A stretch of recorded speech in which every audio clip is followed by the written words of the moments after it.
Brothers and sisters, I wanted to take a minute this Labor Day to say thank you. Thank you for your work and your commitment to the children and people you serve. Labor Day means many things to many people. Back to school, the end of summer, a needed respite from the daily grind.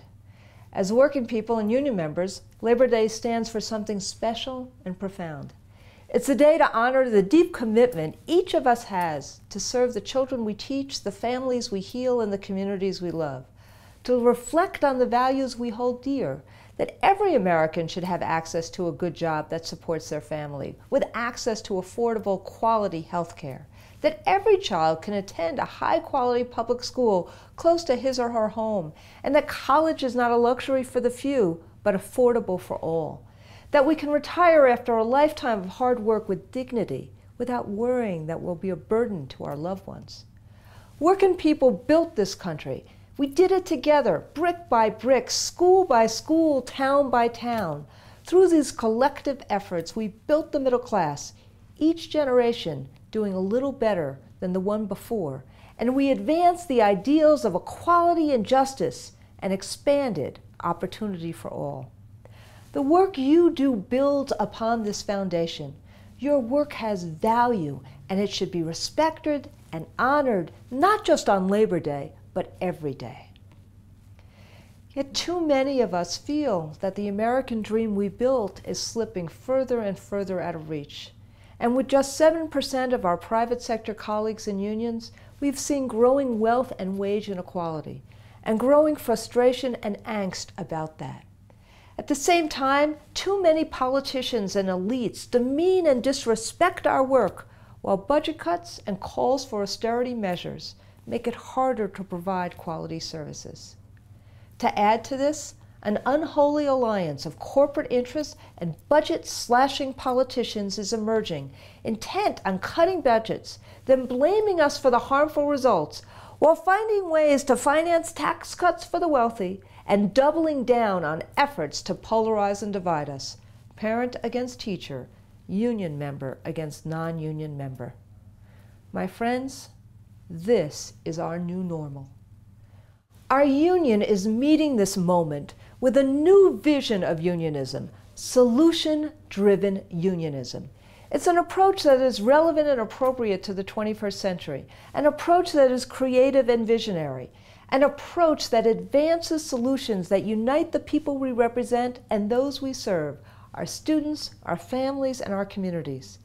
We must bring people together around agendas that serve all kids, all workers, and all communities, to restore the middle class, strengthen our public schools, and invest in, not destabilize, communities.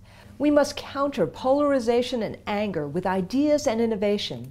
It's what AFT members are focused on across the nation through the work you do and the services you provide, and in partnership with community. It's why we're advancing a quality education agenda that focuses on creating a first-class public education system for all kids, and why we are attacking the fixation on testing in this country with a grassroots campaign to get back to teaching and learning. It's why we worked with a British corporation to develop a digital filing cabinet of lesson plans and ideas for teachers called Share My Lesson. It's a common-sense solution to help teachers who are being asked to do more with less and without the supports they need. It's why we are mitigating the impact that poverty and other out-of-school factors have on students in places like Cincinnati by partnering with community to offer health and mental health services, meal programs, tutoring, counseling, and after-school programs and other wraparound services. It's why in West Virginia we are leading a coalition of businesses, community groups, and educators to completely transform the educational and economic opportunities available to children and families in McDowell County. It's what we were able to accomplish in Ohio, linking with community to stop John Kasich's efforts to strip working people of their voice. Because when we propose solutions, it makes it harder to demonize us. It makes it harder to cut services. It makes it harder to divide us. But we won't be able to accomplish any of this if we don't elect leaders who value and respect our work, our values, and our solutions. This presidential election is not a referendum on President Obama. It's a day of judgment for a way of life, for our values, for democracy, for opportunity, for fairness, and for the future of our country. This presidential election is a clear choice between two vastly different visions for America's future. On the one hand, the Obama-Biden ticket wants to strengthen the middle class and restore prosperity for all Americans. On the other, the Romney-Ryan ticket stands for creating more wealth for those who need it least and telling the rest of America, you're on your own. Do we agree with everything President Obama has done? Of course not. There's no one with whom you agree 100% of the time. But we're talking about the choice between a president who fought to keep 300,000 teachers on the job versus a Republican candidate who says he would only keep the Department of Education around to use it as a club against unions. We simply cannot afford to sit this election out. We cannot afford Romney's America. I know that together we can turn a time of frustration and uncertainty into a time of action and promise.